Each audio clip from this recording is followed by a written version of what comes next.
और सबसे पहले आपको ले चलते हैं पश्चिम बंगाल। पश्चिम बंगाल में जारी चुनावी जंग के बीच ऐसा लग रहा है कि ममता बनर्जी ने अपना प्रतिद्वंद्वी बदल लिया है। वैसे तो चुनावी मैदान में लड़ाई विपक्षी पार्टियों और उम्मीदवारों के बीच होती है और कोशिश यही होती है कि मतदाताओं को अपने पक्ष में किया जाए और साथ ही साथ जीत हासिल की जाए। लेकिन ममता का मन कुछ और ही दिखाई पड़ रहा है। ममता का कहना है कि उनका मुकाबला भाजपा से नहीं बल्कि ईसी से है। वो यही नहीं रुकी, ममता ने तो ईवीएम राग अलापना भी अब शुरू कर दिया है। और अब ये भय है, बौखलाहट है या फिर साख बचाने का नया पैंतरा, जानेंगे विस्तार से अपने संवाददाता से। लेकिन इससे पहले एक नजर ममता के आरोपों पर। तो पश्चिम बंगाल में बदल रहा है सियासी समीकरण और ममता बनर्जी अब तमाम तरह के आरोप लगाते हुए नजर आ रही हैं। उन्होंने तो साफ तौर पर कर दिया कि अब मेरा प्रतिद्वंदी जो है वो भारतीय जनता पार्टी नहीं है बल्कि चुनाव आयोग है। जी हाँ, इलेक्शन कमीशन पर तमाम तरह के आरोप लगाते हुए ममता बनर्जी नजर आ रही हैं और उन्होंने यहाँ तक कह दिया कि एसआईआर जो है वो बड़ा स्कैम है। चुनावी रैली में ममता की हताशा साफ तौर पर नजर आ रही है। एसआईआर को वो बता रही हैं कि बड़ा स्कैम और इसी को बता रही हैं अपना प्रतिद्वंद्वी। लेकिन भारतीय जनता पार्टी कहां? भारतीय जनता पार्टी को तो वो अपना प्रतिद्वंदी मान ही नहीं रही हैं और इसीलिए अब ये कहा जा रहा है कि शायद ममता हार की हताशा में आ गई हैं और इसीलिए उनकी लड़ाई भारतीय जनता पार्टी से नहीं बल्कि इलेक्शन कमीशन से है। चुनाव में भाजपा से नहीं ईसी से है मेरी लड़ाई और ईवीएम टैंपरिंग की भी आशंका उन्होंने अब जताना शुरू कर दी है। नामांकन रद्द करने की कोशिशों का आरोप भी ममता बनर्जी लगाती हुई नजर आ रही हैं। तो एसआईआर को बड़ा स्कैम बता रही हैं और जो साफ तौर पर दर्शा रहा है कि अब ममता को सता रहा है अपनी हार का डर और यही वजह है कि अब वो कह रही हैं कि इलेक्शन कमीशन, चुनाव आयोग जो है वो मेरा प्रतिद्वंदी है, ना कि भारतीय जनता पार्टी।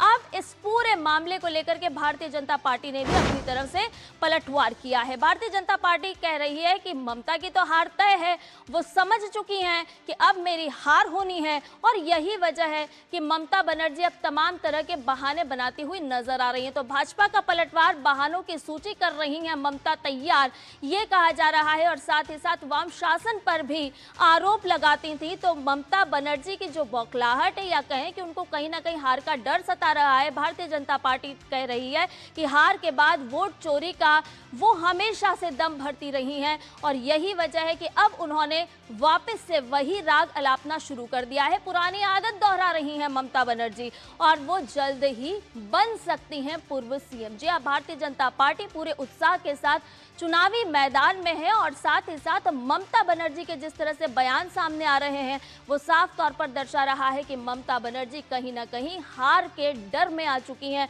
और यही वजह है कि अब उन्होंने ये कहना भी शुरू कर दिया है कि मेरा जो मुकाबला है, मेरी जो प्रतिद्वंदी है वो इलेक्शन कमीशन है, ना कि भारतीय जनता पार्टी। हालांकि भारतीय जनता पार्टी ने भी इस पूरे मामले को लेकर के, इस पूरे बयानबाजी को लेकर के अपनी तरफ से पलटवार किया है और भारतीय जनता पार्टी ने साफ तौर पर कहा है कि ये तो ममता बनर्जी के पुरानी ही आदत रही है और इसी आदत को वो एक बार फिर प्रचारित और प्रसारित करती हुई नजर आ रही है। तो पुरानी आदत दोहरा रही है ममता बनर्जी। भारतीय जनता पार्टी की तरफ से अब उनके इन बयानों को लेकर के पलटवार किया गया है। और ताजा अपडेट ले लेते हैं, हमारे संवाददाता सौरभ दत्ता इस पूरी खबर पर हमारे साथ जुड़ गए हैं। सौरभ, कल भी हम इसी विषय पर बात कर रहे थे कि आखिर ममता बनर्जी का मुकाबला है किससे, और अब हम देख भी रहे हैं कि ममता बनर्जी खुद ये कहने लगी है कि मेरे जो प्रतिद्वंदी है वो भारतीय जनता पार्टी नहीं है बल्कि चुनाव आयोग है। उन्होंने तो एसआईआर को बड़ा स्कैम भी बता दिया। अब इसे क्या समझा जाए? क्या ये हार की हताशा है, बौखलाहट है या फिर क्या है? संध्या, देखिए, ये कहा जाता है जब दबाव ज्यादा होता है तब जाके मन की बात सामने आ जाती है, जबान पर आ जाती है। यही हाल ममता बनर्जी का है, ऐसा ही विपक्ष का कहना है। उनका कहना है कि जैसे जैसे चुनाव सामने आ रहा है, अभी तो और 23 अगर 11 दिन बचे हैं पहले चरण को और दूसरी चरण के लिए पर अब मान लीजिए और 2 हफ्ता बचा है।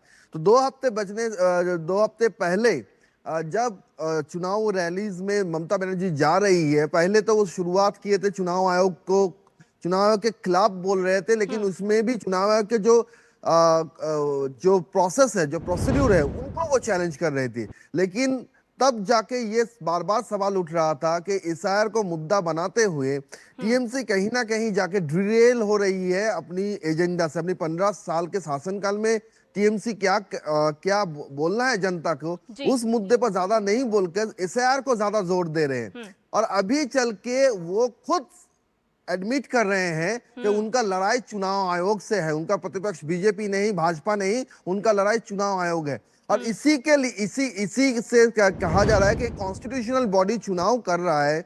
आप 15 साल शासनकाल में हो तो कैसे चुनाव आयोग कैसे प्रतिपक्ष हो है? प्रतिपक्ष तो आपको तो प्रतिपक्ष वो कहना है कि जो बीजेपी भाजपा जो दावा कर रहे हैं कि वो परिवर्तन लाएंगे।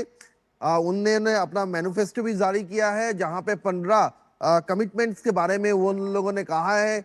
जो जो वादे किए गए हैं, जैसे इंडस्ट्री को लेके जो वादे किए जा रहे हैं, घोटाले को लेके जो बात बोले जा रहे हैं, कृषि के लिए पर जो भाजपा का जो प्लान है, इसके ऊपर टीएमसी का क्या प्लान है, इससे हटकर अभी ममता बनर्जी ये कह रही है कि चुनाव आयोग उनका सबसे बड़ा प्रतिपक्ष है। और साथ ही साथ वो जो कह रहे हैं कि ईवीएम टैंपर होगा, ईवीएम में चिप रहेगा, यहाँ तक कि ये दावा कर दिया कि उनका नॉमिनेशन कैंसिल का कोशिश किया गया था।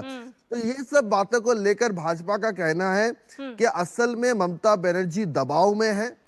एक तरफ और देख रहे सौरभ, हैं हम कि देख भी रहे हैं कि प्रधानमंत्री देखिए नरेंद्र भारतीय जनता पार्टी पूरे ही उत्साह के साथ चुनावी मैदान में, चुनावी रण में मतदाताओं के पास पहुंच भी रही है। और यही वजह है कि जिस तरह से ममता बनर्जी के बयान आ रहे हैं, तो भाजपा ने भी पलटवार किया है और कहा है कि वो बहुत जल्द पूर्व सीएम होने वाली हैं।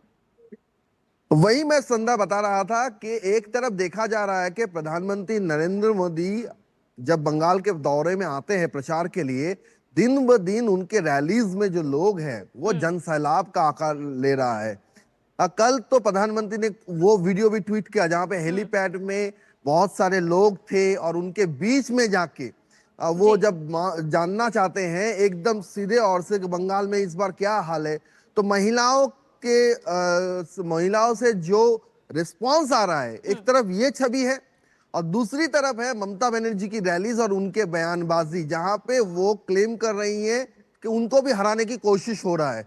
तो अभी ये भाजपा का कहना है कि असल में ममता बनर्जी डर रही है, वो समझ रही है, एक्सपीरियंस पॉलिटिशियन है, वो समझ रही है कि इस बार हवा उतना अच्छा नहीं है, उनके पक्ष में उतना अच्छा नहीं है और परिवर्तन का जो सैलाब है वो काफी जोरों से बह रहा है, काफी अंडर करंट है, ये वो भाप चुकी है। और इसीलिए कहीं ना कहीं पे जाके बीजेपी का कहना है कि अभी से वो अगर हारी, आखिर तक ये देखा गया कि वो हार गई नंदीग्राम की तरह, भवानीपुर में हारी है, उनकी पार्टी भी हार चुकी है, तब जाके वो यही बातें बोलेंगे कि ईवीएम टैंपर हुआ था, ईवीएम में चिप था, वोट चोरी हुआ था। और कहीं ना कहीं जाके यही बताया जा रहा है कि इसीलिए अभी से वो गाना शुरू कर दिया है ताकि आगे चल के उनका कहना वो ये कह सके कि मेरे रैलीज के दौरान में भी मैंने ये कहा था कि ईवीएम टैंपर होगा, ईवीएम चिप होगा, उनका नॉमिनेशन कैंसिल करने की कोशिश किया गया। जहां ममता बनर्जी अपने अनुभव के आधार पर बयान दे रही हैं, तो वहीं कल हमने भारतीय जनता पार्टी के वरिष्ठ नेता अमित शाह की रैली और जनसभा को भी सुना।